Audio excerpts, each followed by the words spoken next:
So today I'm wanting to talk about a concerning yet alarming narrative painted within the hobby that says that you can earn a full-time living buying and selling sports cards. Let's make this make sense. You ready? Let's do it.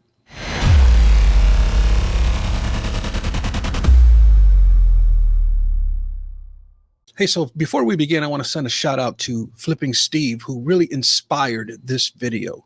I like watching Steve's channel. I am not a flipper myself, but I do enjoy watching his content. Number one, I believe he's very entertaining, but at the same time, he brings an element of education to his videos. And not that I practice the strategy of flipping, but I do enjoy kind of singing the mindset or the strategies that flippers use. I believe Steve does a very good job at explaining how he does it, but at the same time, he's kind of like an average Joe. He's not spending, 20, 30, $50,000 with in sports cards for the purposes of flipping. No, he's a working man who does things strategically and logically, and that's what I enjoy about how he does that. So big shout out to him for inspiring this video today. He recently did something on this topic, and you can check it out. The thumbnail on it, I love the thumbnail because he says full-time flippers, truth or BS. And that's kind of the video that I watched that inspired this one. So let's get right into it. Over the last 4 years or so, I've often wondered how the flipping community within sports card hobby can afford doing what they're doing. I can't get away from this topic either. It seems to be all over social media, just selling the dream of being a sports card flipper. And recently, my social media platforms have been inundated by this one specific company wanting to sell me a course on how to buy and sell sports cards as a full-time living. And I just really I found that really concerning. And a lot of it is, it got me to thinking about a lot of different things. And I've asked myself, how do they do it? Is it, the prospecting game? And I know from experience, man, I was a card dealer from 1994 to 2004, and my primary lane was prospecting. And I can tell you firsthand experience that I had more losses than I had wins, and it's a very expensive route to take, prospecting on young talent, and it's just a very dangerous field to play in. And therefore, I know, and I can't say it's like that for everybody. For me, that was a losing path to take that route. And then I start thinking, is it the reselling game? They buy it off of this one dealer for this amount and sell that same card 4 booths down for a higher price. And that might work, but I mean, I just think that the margins are really small for that kind of activity, especially now with the competition of repackers. How much margins are you really making? I mean, you're going to spend $3,000 to make $100, and that's, to me, just seems like an awful lot of work. And how do you sustain a full-time living off of them types of margins? It's just a very unrealistic. And another thing about this type of business model is, you're buying and selling, and you're working your way up into bigger, more expensive cards, and you're getting into high-end stuff. But the problem is that it takes one slip up. It takes one bad deal. It takes one injury. It takes one season of bad performance. And you have to start all over again. And we've also seen this type of activity at card shows and content creators kind of hyping up all of this excitement with the buying and flipping game. And we've learned later on that these deals are all staged. It's fiction, folks. This stuff is pre-planned in an effort to make content. And then it seems that we graduated to the, crack out and resubmit game. We'll buy Beckett 9.5s, or we'll buy PSA 9s. We crack them out to regrade them, to hopefully get the grade that we want. And if we don't get it, we crack it out and resub it again, crack it out and resub it again. And it's one of them things where how beneficial is this practice? I mean, how do you make a full-time living? How do you sustain uh, a life with that kind of business model? It's very unrealistic, and I'm thinking, are you cracking them out and doctoring these cards up? Are you dipping them in solution? Are you waxing and buffing them out? Are you trying to manipulate the condition of this card so you can get a higher grade? And all of these things are just dangerous in trying to sustain a business model. It's unrealistic to me. And the most recent strategy that we can see is these companies that want to sell you these courses. They tell you that you got to buy raw. You buy raw, and if you submit it to PSA, and if you get a PSA 10, your margins are going to be really large. They make it seem so exciting and so appealing, and they talk fast, and they do a lot of B-roll cuts, and they show you stacks of money, and they show you shiny cards of graded cards and PSA 10s. But then if you listen closely, what you're going to notice is that they say the word if. The word if. You see, in their sales pitch, in their business strategy, they're telling you to buy raw and submit to PSA. And if you get a PSA 10, you're going to be in the money.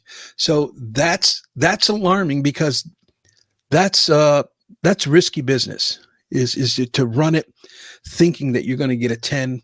And I have to call a timeout here. There's a lot of red flags with this business strategy. And if you follow content creation, you can look at PSA reveal after PSA reveal on videos that that's not always the case, man. You are PSA 10s do not come as often as we'd like them to. And so that business strategy built on an if is risky business. And this is really concerning to me too, because we're starting to see now raw cards going for more money than PSA 9s. And that is something that is, man, I tell you, this hobby just really intrigues me sometimes. It's just, does this even make sense? Well, because we're trying to flip our way into happiness. We're trying to flip raw cards and make them 10s. And what we're doing is,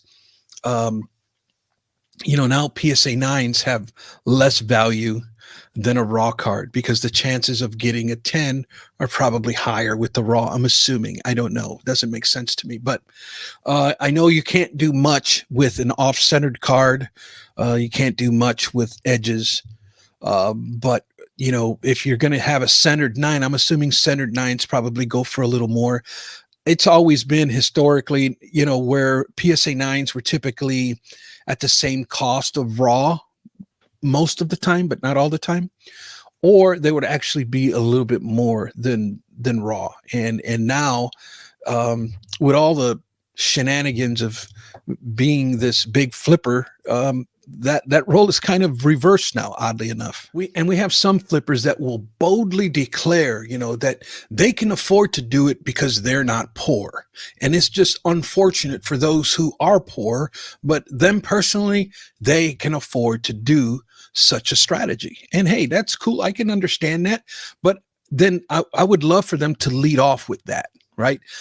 Make that kind of like a disclaimer. Hey, this is my strategy. This is how I do it, but it's not for everybody because I'm loaded, that kind of thing. And that was kind of the challenge that Flipping Steve did on his video. And his challenge to this type of flipper was, hey, show some transparency here. If you are able to make a full-time living selling sports cards, then have some transparency, have some facts and some data behind to support your claim. I would love to know the breakdown of how they can spend thousands upon thousands of dollars on sports cards and still sustain a full-time living from it. Especially, how about some transparency questions here? I mean, do you have a spouse and children?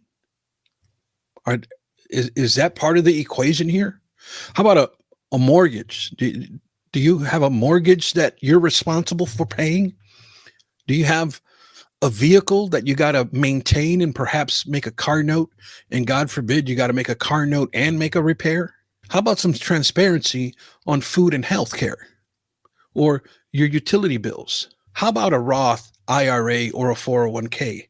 Is that included in your sales pitch of earning a full-time living selling sports cards? Is that part of the equation? You see, because these types of things are what I consider earning a full-time living. Show me how you pay for this first, and then how you can spend thousands upon thousands of dollars on sports cards so you can rinse and repeat this business strategy of yours. In other words, how about some transparency first, then sell me the dream? Here's some more questions. How do you get income to live? Do you still have a full-time job while doing sports cards on the side? Okay, then I can see that being, then call it a side hustle. Don't call it a full-time living. Do your parents give you money? Are you already a millionaire? Did you gain some kind of money because you have a lawsuit against somebody and you won all this money? Or are you getting a bunch of loans and racking up credit card debt in order to do what you're doing? Maybe your spouse is the moneymaker. You see, in it's those types of questions. You know, I get the strategy, okay? But how do you get the money to start this type of endeavor? Give us the details behind it and tell us what's really involved before we get involved. And I'm not judging on how you got started. I'm questioning the transparency on selling me on the idea that I can do this as a full-time living. I'm just wondering how that's even possible. Like, just give it to me. Hey, I got started by coming into an inheritance. You know, my dad died or whoever and left me a ton of money. Or how about I started because I took out a second mortgage on my house. You know, how do you week after week make videos of you spending thousands upon thousands upon thousands of dollars and still maintain a living, a real living, one where you can pay your bills, pay them on time, live with minimal amount of debt, and still invest for your future? How does all of that come into play? And don't insult me by saying you got started 4 years ago plucking dollar cards out of boxes and you flipped your way into these six-figure cards in less than 5 years. Please don't insult my intelligence by saying that. And it's one of them things, hey, if you're born into money, right? If you're born with a silver spoon in your mouth, say so. And I'm not going to say that it's impossible, because it is possible. You look at the business that Rob Veras from Burbank has started, but he started over 40 years ago. He's not new to this. This isn't dollar box to six-figure cards in less than 5 years. You look at Ty over from Bench Clear Media. He's slowly but surely building an empire of his own. But not everybody makes it to the mountaintop. Very few people do. Some of these videos that I see on social media just come off very scammy and just so far from reality. It's alarming. It really is. And it's frightening to think how some of this will influence novice collectors coming into the hobby. And let me say this: if you are a young person that is being influenced by this flipping sports card game, know this: what you are hearing and seeing is hype. A lot of it, a majority of it, I would say, is that they overpromise and underdeliver. And I get a sense that many of these flippers are hemorrhaging money.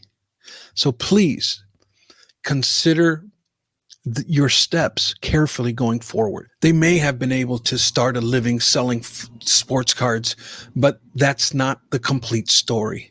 They probably have some sort of support system on the primary side, taking care of them as they build this business model of theirs.